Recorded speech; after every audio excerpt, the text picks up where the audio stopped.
Vous avez déjà eu cette sensation étrange de revivre la même scène encore et encore. Vous recevez votre salaire, vous vous sentez soulagé pendant quelques jours, puis exactement 2 semaines plus tard, vous êtes de nouveau en train de regarder le solde de votre compte bancaire avec ce mélange d'anxiété et de confusion.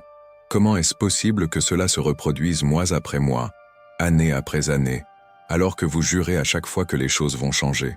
Cette répétition n'est pas le fruit du hasard ni d'une malédiction financière. C'est le résultat d'un schéma comportemental profondément ancré que votre cerveau a appris à reproduire sans même que vous en ayez conscience.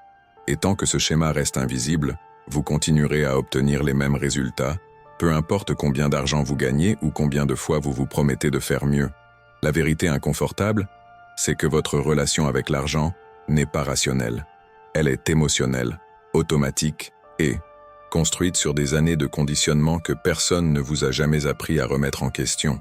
Vous ne répétez pas les mêmes erreurs parce que vous êtes irresponsable ou incapable.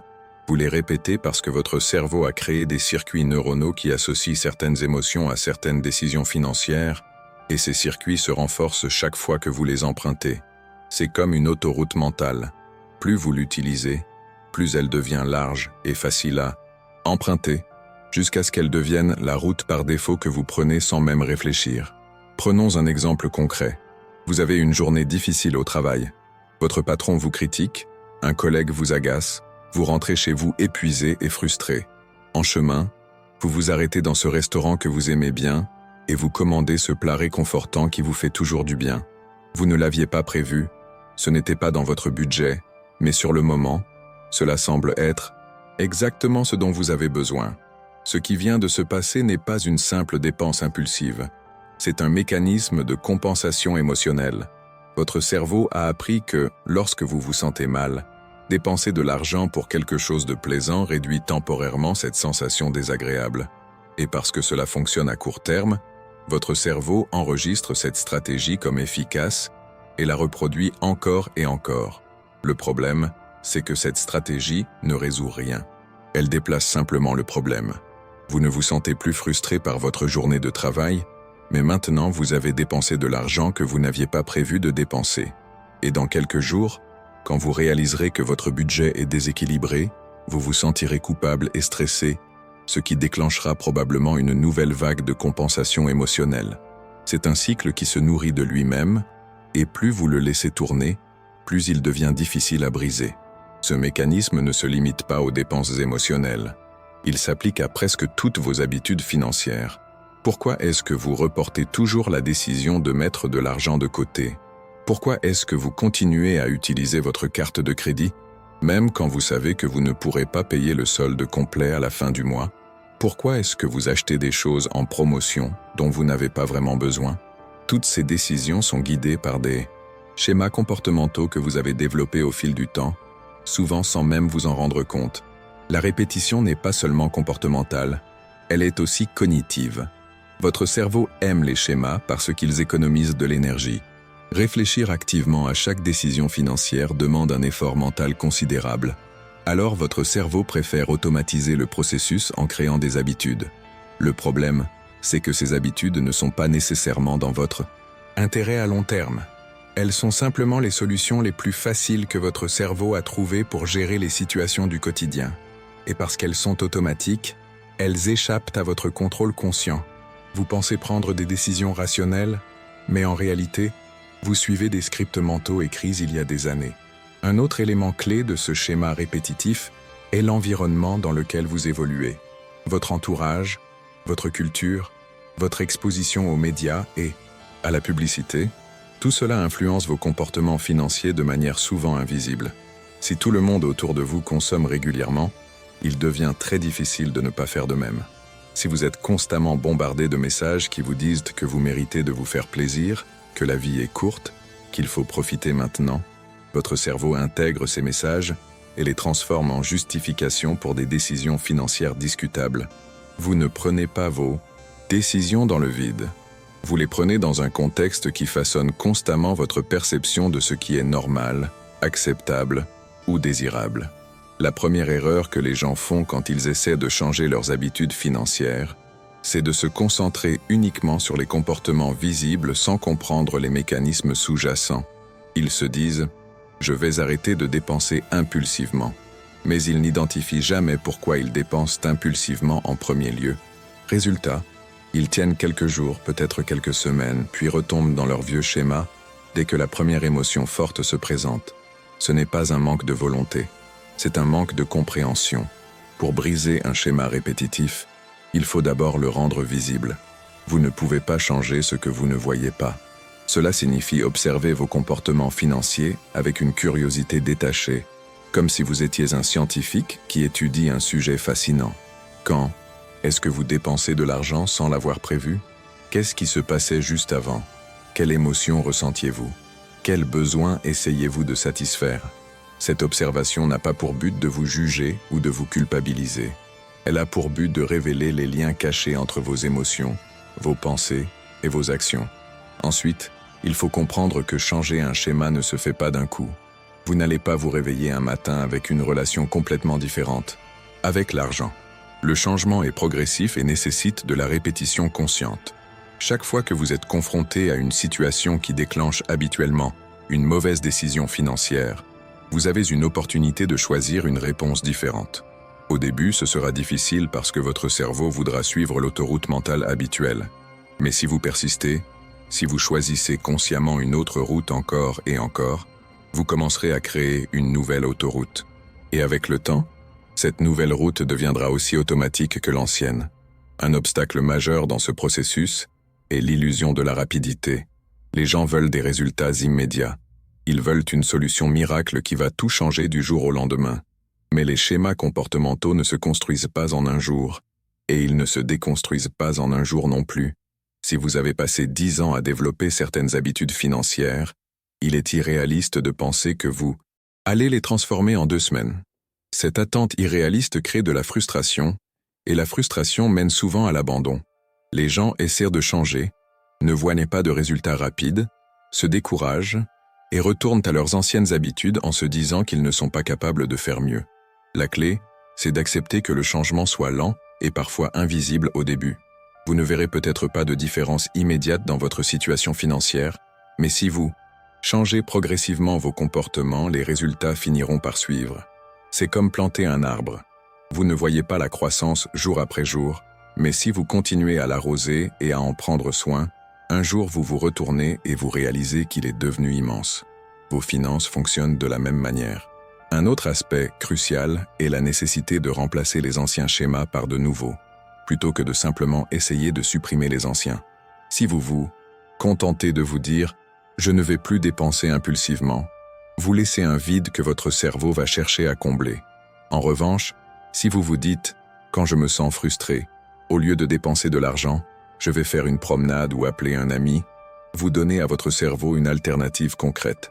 Cette alternative doit remplir le même besoin émotionnel que le comportement que vous essayez de changer. Si vous essayez de remplacer quelque chose de plaisant par quelque chose de désagréable, votre cerveau va résister. Mais si vous trouvez une alternative qui satisfait le même besoin sans les conséquences financières négatives, le changement devient beaucoup plus facile. Il est également essentiel de comprendre que vous allez échouer plusieurs fois. Et c'est normal. L'échec ne signifie pas que vous êtes incapable de changer. Il signifie simplement que vous êtes en train d'apprendre. Chaque fois que vous retombez dans un vieux schéma, vous avez une nouvelle opportunité d'observer ce qui s'est passé, de comprendre pourquoi cela s'est passé et d'ajuster votre approche. Le problème n'est pas l'échec. Le problème, c'est l'échec suivi de l'abandon. Tant que vous continuez à essayer, à observer et à ajuster, vous progressez, même si cela ne se voit pas immédiatement. L'un des schémas les plus destructeurs est celui de la culpabilité financière. Vous faites une erreur, vous vous sentez coupable. Cette culpabilité vous fait vous sentir mal. Et pour vous, sentir mieux, vous dépensez de l'argent ou vous évitez de regarder vos finances, ce qui crée encore plus de problèmes, ce qui génère encore plus de culpabilité. C'est une spirale descendante qui peut sembler impossible à briser. La clé pour sortir de ce cycle, c'est de remplacer la culpabilité par la curiosité. Au lieu de vous dire « je suis nul avec l'argent », dites-vous « c'est intéressant, pourquoi est-ce que j'ai pris cette décision ?» Cette simple reformulation change tout parce qu'elle vous met dans une position d'apprentissage plutôt que de jugement. Les schémas répétitifs sont également alimentés par des croyances limitantes que vous avez peut-être intégrées il y a longtemps. Des phrases comme « Je ne serai jamais bon avec l'argent »,« Les gens comme moi ne deviennent jamais riches »,« Je mérite de me faire plaisir parce que je travaille dur ». Toutes ces croyances influencent vos décisions de manière souvent inconsciente. Elles agissent comme des filtres à travers lesquels vous interprétez la réalité. Si vous croyez que vous ne serez jamais bon avec l'argent, vous ne ferez probablement pas l'effort nécessaire pour apprendre et changer, parce que dans votre esprit, cet effort serait inutile. Identifier ces croyances et les remettre en question est une étape essentielle pour briser les schémas répétitifs. Un autre facteur souvent négligé est le rôle de l'identité. Les comportements financiers ne sont pas seulement des actions isolées, ils sont aussi des expressions de qui vous pensez être. Si vous vous identifiez comme quelqu'un qui aime profiter de la vie, qui est généreux, qui n'aime pas se priver, vos décisions financières vont refléter cette identité. Et si quelqu'un vous suggère de changer ces décisions, cela peut être perçu comme une attaque contre votre identité, ce qui génère de la résistance. Pour changer durablement vos comportements financiers, il faut parfois réévaluer l'image que vous avez de vous-même et vous demander si cette image sert vraiment vos intérêts à long terme. Les comparaisons sociales jouent également un rôle majeur dans les schémas répétitifs. Vous voyez vos amis partir en vacances, acheter une nouvelle voiture, rénover leur maison, et inconsciemment, vous ressentez une pression pour faire de même. Cette pression n'est souvent pas explicite. Personne ne vous dit directement « tu devrais dépenser plus ». Mais le simple fait de voir les autres consommer crée un sentiment de normalité autour de certains niveaux de dépenses. Et si vous ne suivez pas, vous pouvez vous sentir exclu, inférieur ou laissé pour compte. Cette dynamique sociale est extrêmement puissante et difficile à contrer parce qu'elle touche à des besoins humains fondamentaux d'appartenance et de reconnaissance. Pour sortir de ce piège, il faut développer une forme de détachement par rapport aux normes sociales. Cela ne signifie pas devenir asocial ou rejeter complètement l'influence des autres. Cela signifie simplement prendre du recul et vous demander « Est-ce que je veux vraiment cette chose ? Ou est-ce que je la veux parce que les autres l'ont ?» Cette distinction est cruciale. Si vous achetez quelque chose pour vous conformer à une norme sociale plutôt que pour répondre à un véritable besoin ou désir personnel, vous créez une dissonance qui finira par générer de l'insatisfaction, même si vous obtenez ce que vous pensiez vouloir. Un autre élément qui perpétue les schémas répétitifs est l'absence de vision claire de ce que vous voulez vraiment à long terme. Si vous n'avez pas d'objectif financier précis, chaque décision devient arbitraire. Vous dépensez ou vous épargnez en fonction de votre humeur du moment, sans fil conducteur. En revanche, si vous avez une vision claire de ce que vous voulez construire, chaque décision peut être évaluée à l'aune de cette vision. Est-ce que cette dépense me rapproche ou m'éloigne de mon objectif ? Cette simple question peut transformer complètement votre rapport à l'argent, parce qu'elle introduit un critère objectif de décision. Cependant, il est important que ces objectifs soient réellement les vôtres, et non ceux que la société, votre famille ou les médias vous ont imposés. Si vous poursuivez des objectifs qui ne résonnent pas profondément avec vos valeurs et vos aspirations, vous allez manquer de motivation et abandonner dès que les choses deviennent difficiles. Vos objectifs financiers doivent être alignés avec ce qui compte vraiment pour vous, que ce soit la sécurité, la liberté, la possibilité de voyager, de créer, de passer du temps avec vos proches, ou n'importe quoi d'autre qui donne du sens à votre vie. Les schémas répétitifs sont également renforcés par le manque de structure dans la gestion quotidienne de l'argent.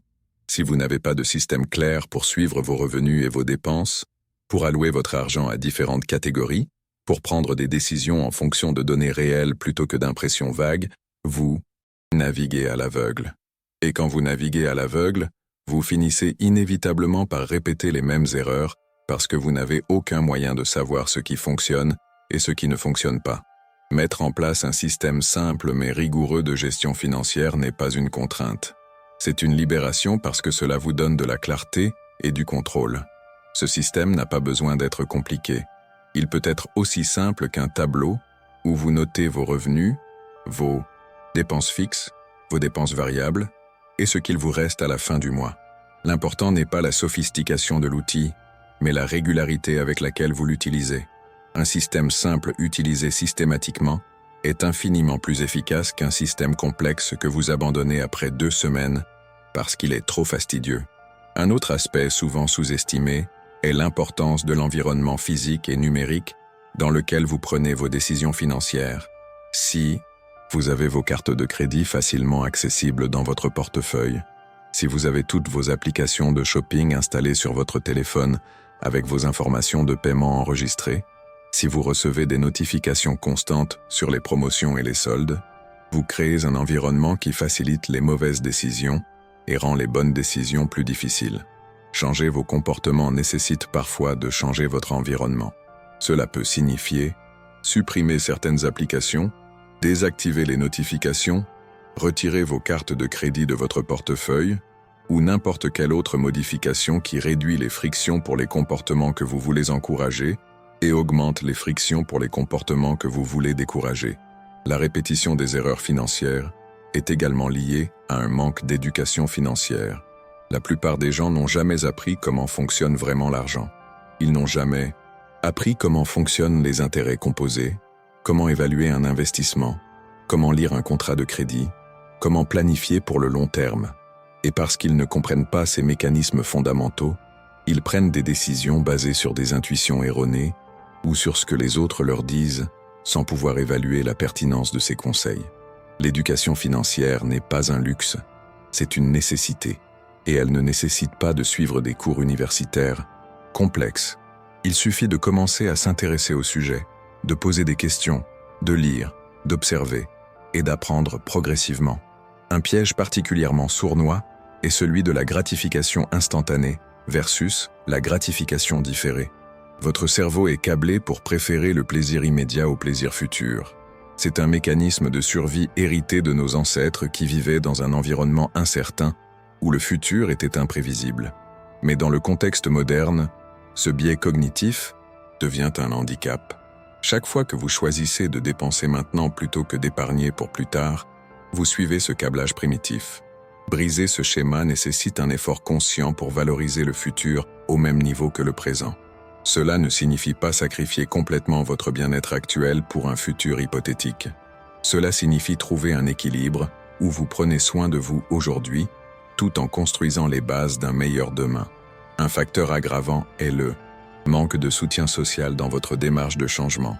Si vous êtes entouré de personnes qui ont des comportements financiers destructeurs, qui se moquent de vos efforts pour économiser, qui vous poussent constamment à dépenser, il sera extrêmement difficile de maintenir de nouvelles habitudes.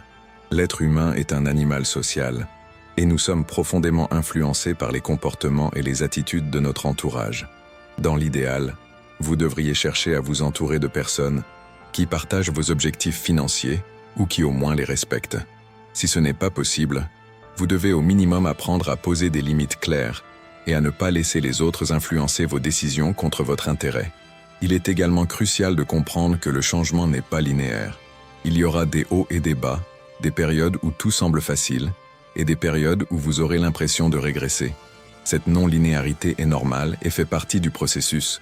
Le danger, c'est d'interpréter une période difficile comme un échec définitif et d'abandonner. En réalité, ces périodes difficiles sont souvent des moments clés où vous apprenez le plus sur vous-même et sur ce qui fonctionne ou ne fonctionne pas pour vous. Plutôt que de les voir comme des échecs, voyez-les comme des expériences qui vous fournissent des informations précieuses pour ajuster votre approche. Un autre schéma destructeur est celui de la pensée magique.